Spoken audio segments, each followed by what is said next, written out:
Ahmadinejad comes out of a cult in the Shiite Islamic world, which was actually illegal during Khomeini's time.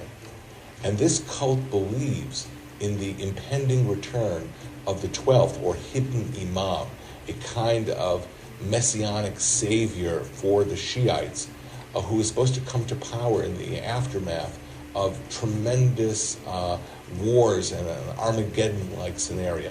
Never before in the nuclear age have the leaders of a revolutionary country held the belief that the end of the world was at hand, and that they were chosen to bring it about. But this is now the case in Iran. Ahmadinejad campaigned for president in 2005, vowing to prepare the way for the Islamic Messiah. When he took office, he said the end of the world was just 2 or 3 years away. The danger of Ahmadinejad is that he believes that this apocalyptic scenario can be accelerated by men, and he believes that the destruction of Israel is part of the key first steps that will lead to Islamic rule over the whole world. The Bright Future Institute is a religious think tank located in the city of Qum, Iran. Established in 2004, its scholars issue papers on the distinct signs that will precede the coming of this Islamic Messiah, known as the Mahdi.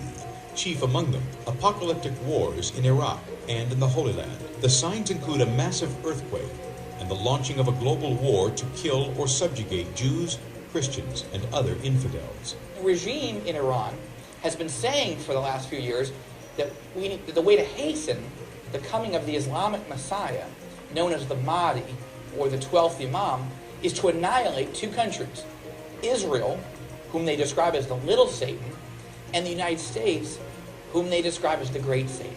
They believe that Allah has chosen them for an apocalyptic genocidal moment. They believe if they die, they're going to be in the arms of 72 virgins. And what's more, they believe they've been chosen to fundamentally change human civilization, to kill infidels, Jews, Christians, and Muslims who don't believe as they believe. And my question is, how do you deter or contain or successfully negotiate with radical Islamic leaders who have such genocidal beliefs? What carrot can you offer a leader like that, who believes it's his mission to usher in the coming of the Islamic Messiah by killing tens of millions of people? The Mahdi will first appear in Mecca, then in Medina. He will conquer all of Arabia, Syria, and Iraq, destroy Israel, and then set up a global government in Iraq. Jesus, these scholars say, will come back to earth, but not as the Son of God or even as a leader.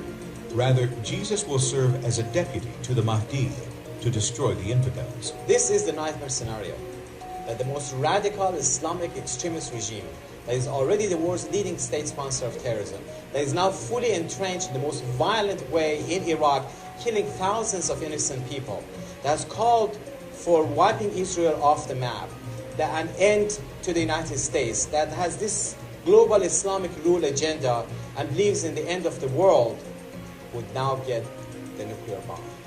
Such end times theology is not shared by most Sunni Muslims. Indeed, many Shia Muslims don't believe this, nor do most Iranians. But the current leaders of Iran do. Such eschatology is driving Iranian foreign policy.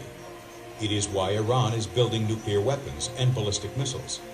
It is why Iran is building alliances with 3 nuclear powers, Russia, China, and North Korea. It is why Iran is resisting full negotiations with the West, because Iran's leaders believe having nuclear weapons is the only way they will be able to annihilate the U.S. and Israel and create the conditions of chaos, carnage, and genocide necessary to trigger the coming of the Islamic Messiah. They want to concentrate on completing their nuclear program, because once they have that, then they could threaten the West in ways that are unimaginable. They threaten to create a second Holocaust in Israel and proceed on their idea of a global empire, producing 25 atomic bombs a year, 250 bombs in a decade, with missiles that they're already working on. They want to develop to reach the eastern seaboard of the United States. To have such a regime that believes in an apocalyptic Armageddon with the West in which millions will die on both sides.